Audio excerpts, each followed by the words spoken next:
There was this guy from Kosovo there. Is that possible? Maybe.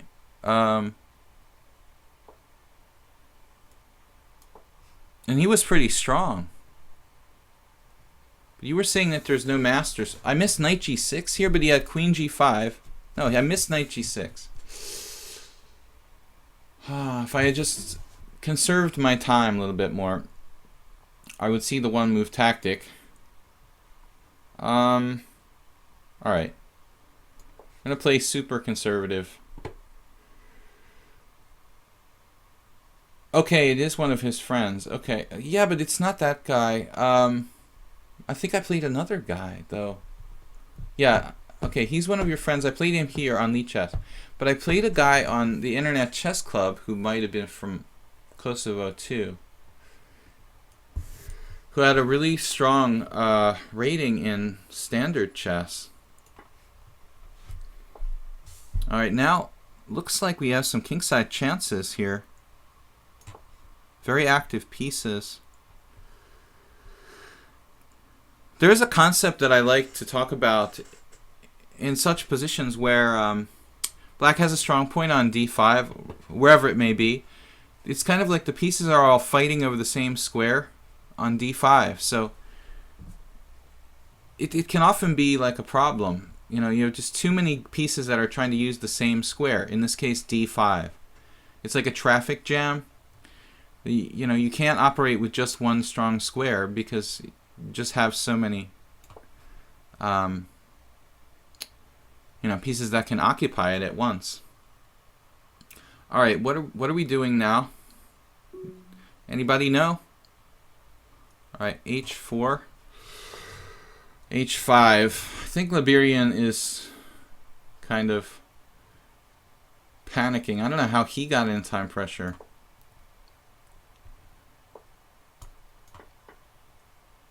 All right, try to keep it as simple as possible. Did hang material there. Gotta watch myself. Ooh.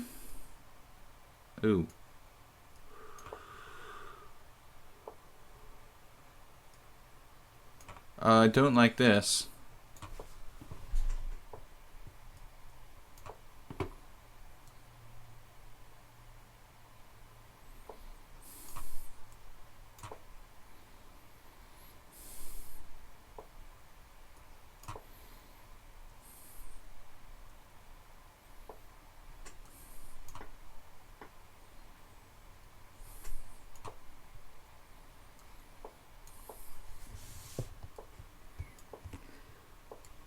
Alright, dude. Out for a draw. This is enough insanity. I'm probably winning here. But I don't know. I maybe not. I mean, you've got a strong bishop, strong pawn. I think that's a little ambitious of me to say I'm winning. I think you have, like, pretty reasonable compensation, so I'm not going to make that claim. You have any funny chess stories? GM Will Wolf. Did you win your ICC simul? No, it was a draw. 7-7 against all these simul regs.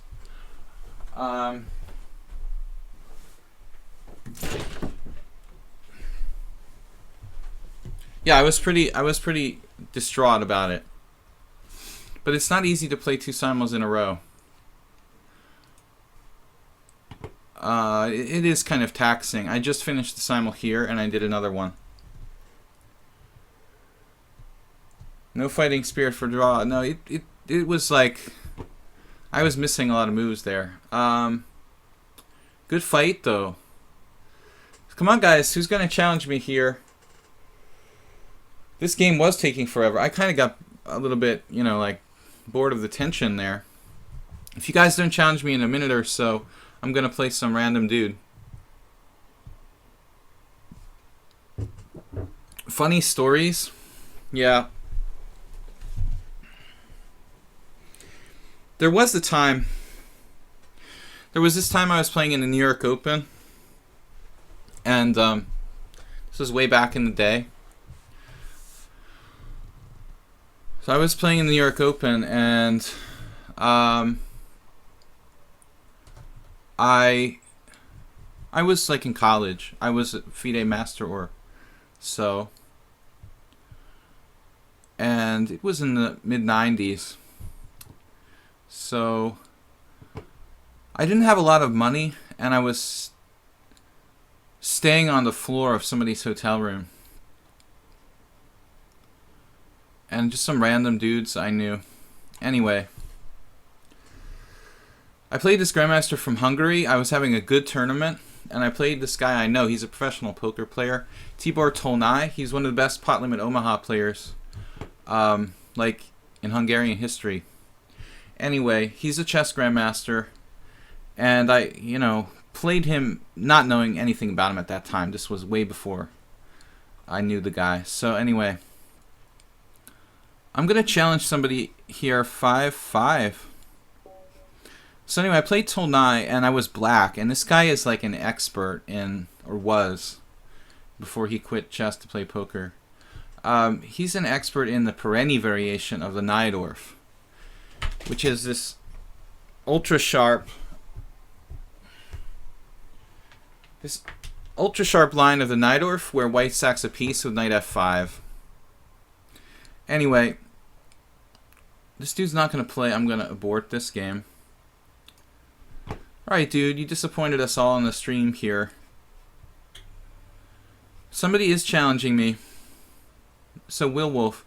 So anyway, I'm playing Tolnai. He's like 25-50. I'm like 23-80 FIDE or something. I'm having a good tournament. I have a chance for like an IM norm. And I'm black against Tolnai, and I played a Scheveningen. I didn't know who he was. Where is Scheveningen anyway? So this is my funny chess story for the day, guys. Basically what happened was Tolnai got this raging attack against me, and I was in time pressure, and he suddenly sees this like brutal rook sacrifice. So this game is featured in Gary Kasparov's chess tactics book, by the way. If you guys can find that. Excuse me, losing my voice. Anyway, Tolnai Pascal in the Kasparov tactic book. You might want to look it up.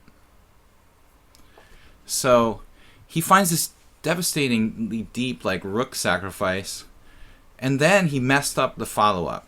So I have a position where basically I'm winning against a GM. I'll probably make an IM norm, and it's just like I'm a little bit short of time. So I missed the win. But I'm sitting there thinking, and I see, okay, well, at least I have a repetition. I mean, it's kind of like a really, lame thing to do against a strong GM. But I'm short of time. I mean, if I have to take a repetition, I'll take a repetition. So I sacrifice a piece to force this repetition after missing an easy win, like in a back rank kind of tactic. And the dude just starts laughing.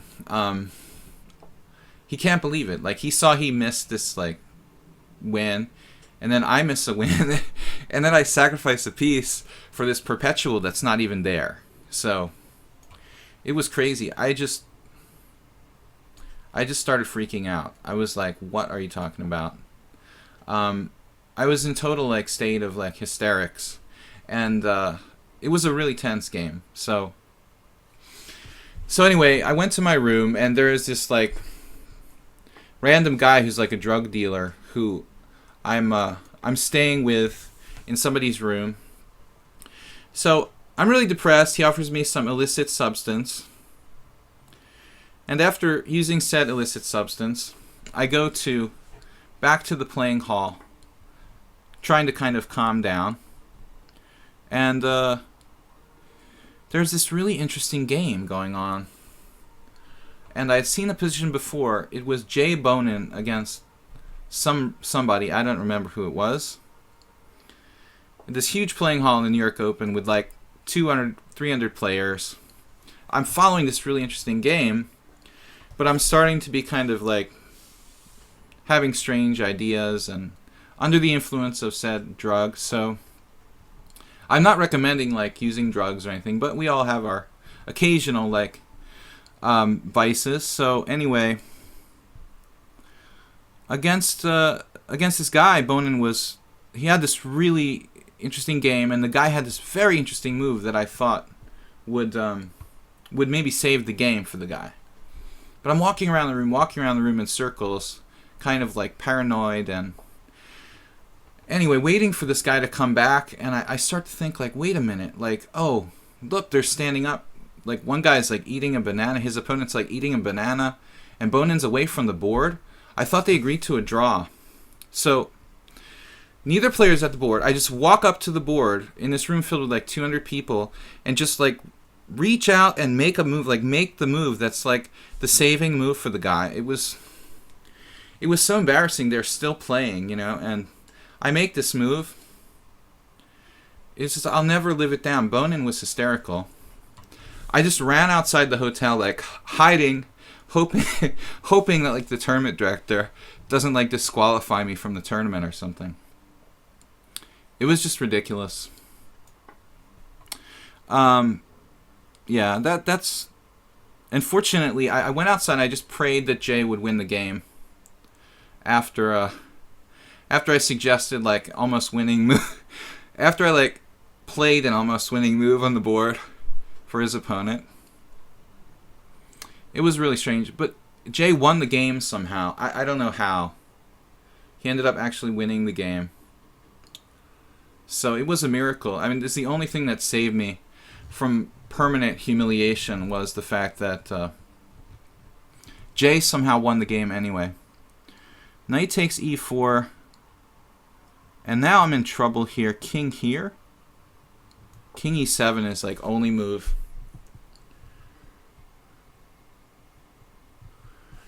So don't ever like make a move in somebody else's game. No matter how excited you are that that you saw something. Even if you think the game is over. Later, Jorge Zamora told me that he thought the game was over too. He was also like spectating this game around the same time as me.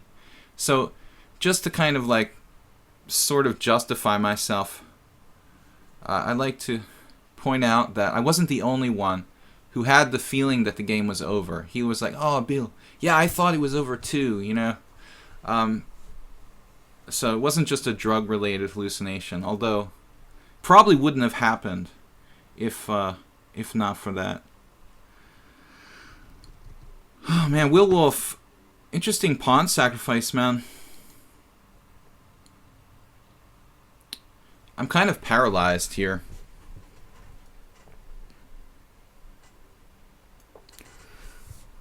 I don't want to drop my H-pawn.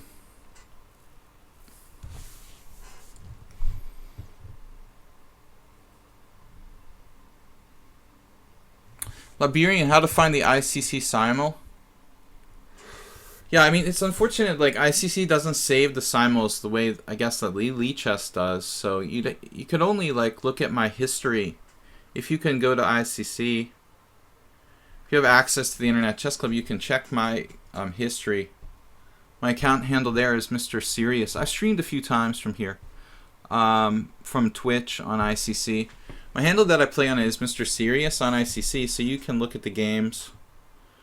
I played only like 14 players yesterday.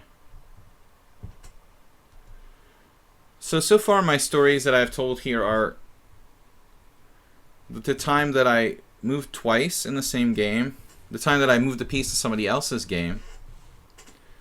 Did you ever hear of someone actually sitting down in someone else's game and making the move? I've actually seen that happen. I didn't do it, but I have seen that happen. Do you know of any GM stoners, Bill? Well, I mean, I think the most notorious one. I mean, I wasn't there. Like, I'm not that old, but apparently, like, Timon is allegedly like fond of the use of marijuana. But I mean, he's from Netherlands, and that was like, and he was a strong player in the 70s and 80s, the late 70s and 80s. So, I mean, I guess you have a pretty good idea he might be one of your candidates. I don't know if he was a stoner, but I mean, I'm sure he was fond of